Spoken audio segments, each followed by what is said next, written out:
Terulang lagi, kronologi Fachri Albar yang bikin hat-trick ditangkap polisi karena narkoba.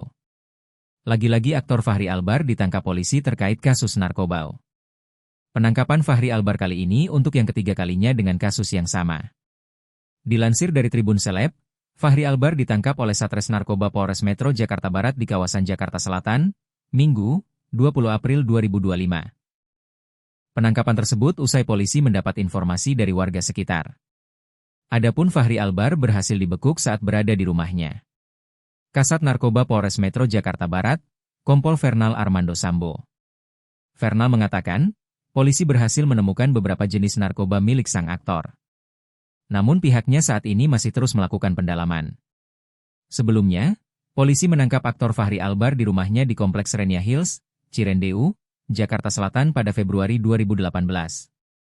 Tak cuma di tahun 2018, putra vokalis God Bless Ahmad Albar ini juga pernah berurusan dengan polisi terkait kasus yang sama pada tahun 2007 lalu.